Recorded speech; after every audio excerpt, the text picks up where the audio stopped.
All right, let's talk LTSPO. Bears, Dave. I want to get to a couple of things. We want to get your insight and impressions of Sunday. How big of a win was that, considering how it happened, despite the opponent, and with the bye? It was a big win. Yes, a big win for all the reasons above. And, they did so obviously, and Ben was great. I mean, I heard his press conference was good. He was excited with the win, but you could tell deep down that he wasn't happy with some things. And I think that's a good thing. This football team is still growing. It's still learning. And like you said, hey, you call plays, you dial some plays up. Sometimes they work, sometimes they don't. The thing that carried us, though, truly, that game with those turnovers early, you would have. We could have knocked them out of the ballpark early. Yep. I mean, 17-0 or 21-0 if you want to get real good. Yeah. So that did concern me, but I'll tell you, our third down defense, showed up. I mean, the Raiders were like 25% in third down. They were 0 for 1 in fourth down. That probably was the best thing that we did on defense. We didn't give up the big play, except that one run we did. But we played third and fourth down defense and got the ball back to our offense. And then on the other side of the coin, even though our run game, some of these things we all know, we don't have to go through it, it wasn't up to par. Our third down conversions were really good. So we did convert 40-some plus percentage of third downs, which is excellent. And so we were able to keep the football, and we were able to drive. I mean, think about that last drive, guys. 11 plays. It's real hard in the NFL to have an 11-play drive and score a touchdown. It truly is, without something real bad happening to you. So when they needed it, the team showed up and executed, and we got the win. Dave, I was thinking about you at one point in that game because they were having so much success running the football. The Bears just could not stop the run, period, end of story. And at one point, they got to a third down and they threw a pass, which they didn't convert. And I thought, don't get bored. Yep.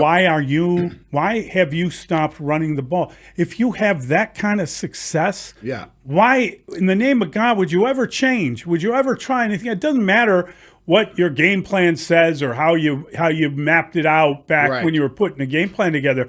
Look how well that's working. Just keep running the guy. I don't think they thought that they would run. Coming into that game, he was averaging 3 yards a carry. I know. He was not running the football very well. Their offensive line was really struggling. And so I don't think they anticipated running it well. Now, when you watch our defense, Ben, that was the first time that we got a full dose of what Dennis Allen would like to do, with the exception that he'd like to pressure a little bit more.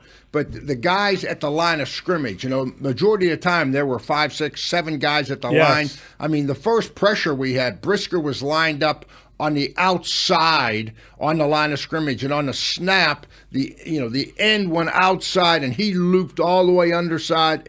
So those type of things. That's the only time they got to the quarterback. Yeah, and then they came back and lined them up in the same place twice when they got the 2 interceptions, and they dropped him to the curl, and they went to like a 2 deep, and that's when our safety Byard showed. That was an inverted 2 deep, though. They made it look like the safety was going to be the half field guy, and he was the robber on that play. They did it twice, and he had the same route combination and the same read, both of those picks. Exactly. And it was a 3-by-1, we would call it a triangle coverage, where the nickel guy became the deep half guy, and on the that's a lot to ask. That's a difficult coverage to call. It is. And then you drop your middle safety. I saw it like initially. I went up to the line. I said single high. And then, like you say, David, he dropped down in the hole as a robber. Good scheme to take away a play that obviously that they liked. Good scheme that they must have detected on tape. That was all tape study. Yes. That both those picks, same play. And the field goal block was tape study. Oh my! Yes. With the twitch. Yeah, with the twitch. Yeah. That's unbelievable. That was coach study. So I think there was a lot of good things. There were a lot of good things, Dave. As a defensive guy, though, how do you balance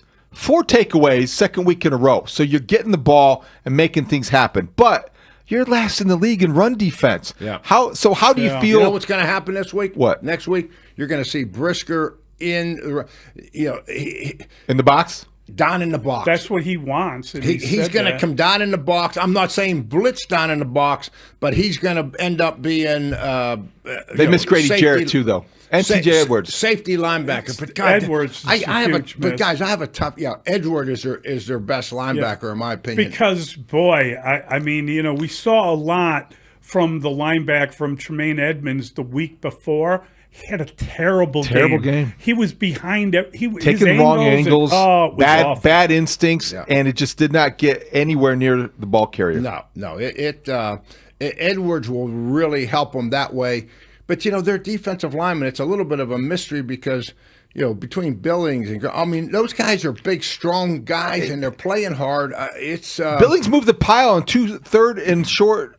4th and short, he's pushing it back, and then they run all over them. It's hard to figure. It is. It's hard to figure, and a couple of times we got reached. Fundamentals. I mean, we just got to keep working on the fundamentals with these young guys up front, and the linebackers. I think bringing T.J. Edwards back, because he is a tackling machine. Obviously, he leads them in tackles every year. He'll definitely help. But Brisker in the box will be their answer. You watch. This segment with Dave Wannstedt is sponsored by ChicagoRoofingContractors.org, providing all-weather protection for your business. Dave, I always think of you when I watch Caleb Williams and the progress he's making that is most obvious, and that is the clutch response. 4th quarter passer rating at 96. The guy who now has 3 comeback victories in his short career, 21 starts. You always said it when Justin Fields was here. Who do you trust to bring you back 10 in the 4th quarter if you have to do that? Caleb Williams, regardless of what he maybe regressed, as Ben Johnson said yesterday, the entire offense did. Yeah. How good do you feel about the steps he's taking as a clutch quarterback? Well, I feel good, very good. And you know why? Because he doesn't throw interceptions. Yeah. I mean, a lot of these quarterbacks can move the ball down the field 60 yards, and then they end up throwing an interception. He's been very good at protecting the ball, and he was the same way at USC. I think he only threw 10 interceptions his whole career in college. So I mean, he's very good at protecting the ball. You might get a little frustrated that he moves out of the pocket a little bit too quick. But he has a knack for, he's got a great feel for moving and seeing the field and finding receivers. He's got no arm strength to make the throw, and he does not throw interceptions. So he does that extremely well for a young quarterback, and he's proven that, hey, if the Bears are down by a touchdown, we're not out of this game. He can bring us back. Dave, there was a moment in that game at halftime when the coach comes back on the field and the sideline reporter, in this case it was Aditi Kinkawala, who was interviewing Ben Johnson, and he kind of, you could tell he was jacked up after halftime, and he didn't even let her get the question out. He started talking, and then she asked him an awkward question, and he stared her down a little. It was just a bad moment that he addressed yesterday as a bad moment and said he'll get better at it. That's got to be a difficult thing as a head coach. You're there and you're trying to get through and make your adjustments, and then you're coming out, and now you got to do an interview. You've been through that. Yeah. Is there ever any awkward moments for you when you were doing it? Absolutely. And all Ben was thinking about is we had the ball 3 times inside the 24-yard line, and we got 6 points and threw an interception. I mean, so they had 2 yards rushing. Yeah. So I mean, he's thinking of those things, and yes, his response. I got it. The stare down a little bit, and the answer might have been short. I didn't think the question was very good either. I'm going to be very honest with you. And to answer your question, I remember walking off. I think it was my first year at West Virginia. We were getting our doors blown off. And the reporter says, "Coach, what do you got to tell your team? What do you got to do at halftime?" And I looked at him or her. I can't even remember. And I said, "What do we got to do at halftime? We got to run faster." That's all I know. What do you want me to say? These guys are faster than we are. Did you ever? And it was the truth. And then 4 years later, we ran faster and beat them. Yeah. Did you ever have a moment where you snapped at a reporter like that, where you were maybe said something that later you'd regret? Boy, I don't remember anything where I like snapped. I mean, that situation came because it was halfway comical to me, What do you think about the league mandating these kinds of interactions between reporter and coach? There's a lot more of that stuff now than there was back in the day that you have to do as a coach. And but some guys really like Kevin O'Connell sounds like somebody you want him to keep talking. He's the guy. He's very pleasant in those situations that we've seen for the most part. Right. Some guys are just like, get out of my way. I have a game to coach. Yeah, I think it's got to be very hard to keep your composure because of the nature of the game and the ups and downs and the frustration. And it was a tough question. You know what I mean? Yes. What are you going to ask him? We had her on and she said she regretted it. It wasn't a question as much as a statement, which is why I think he responded the way that he did. Yeah. Yes, exactly. I agree. I think on both sides there, and Ben said the right things and she did too. So it's not as big a deal as what maybe some of the people are making. I'd say move on and get the bye week though. The best thing out of this thing, a little bit of rest. Coaches will be able to really dissect, and I know we only get an extra day or two of practice in this modern era, but they'll be able to really focus in on something specific. They'll look at the self-scout and they'll say, these are the two areas we got to work left tackle. And personnel. Right tackle. I don't know what you can do with personnel. I mean, you can talk about about the running game all you want with Swift. I've quibbled with you, Dave. A slight quibble. David wants to make trades. You want Dealer Dave wants in. I just don't know. I mean, I think they really struggled. I know he's Max Crosby, but it exposed a problem with the Bears' offensive tackles, which have not yet really been consistent. You got two rookies playing the second half, and Braxton Jones bench, Darnell Wright hurt. That's a position that is really uncertain. He was over the center when he batted down one of those passes, the one he intercepted. I think it exposed a lot of problems on their line, and I wonder about the right guard. I wonder about the center. I mean, I'm just saying, there's nobody there covering themselves in glory, and what do you do?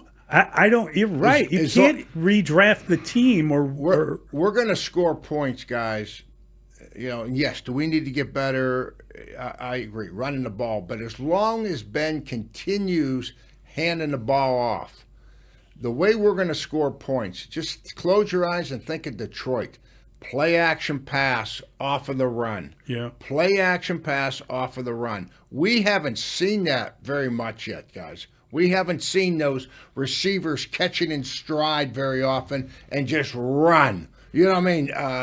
So that's coming. Yeah. That will eventually come. Those explosives. But the only way we're going to get those big plays is if we keep hammering that football and make the teams commit to stopping the run, and then you're going to get the big pass plays. I mean, if you're not going to get it just coming in and dropping back and throwing it. What'd you think of the fake stumble bum?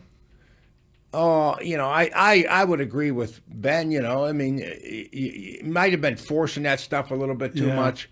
The fake flea flicker, and that actually was I mean, it wasn't. Yeah, it didn't work, but that was an interesting play. I mean, you could have gotten 10 yards on that. Yeah, I liked the play. Yeah, the play was cool. I like both, but right after last week, stumble bum. You might have been a little bit too much here. Retire that play now. Yeah. Mm-hmm. I mean, we've seen it. But guess what? Washington will be working on them both. Oh yeah, that's the beauty of it they'll be spending time. You show enough of that nonsense, and then they have to deal with it. And they're only on the field, and they're not going to add plays. I mean, players aren't going to let you add 10 plays to practice. I can tell you that from a coach's standpoint. What do they do? You got your 20 plays. So we're out of time, Dave. We got to let you go, but I'm just wondering.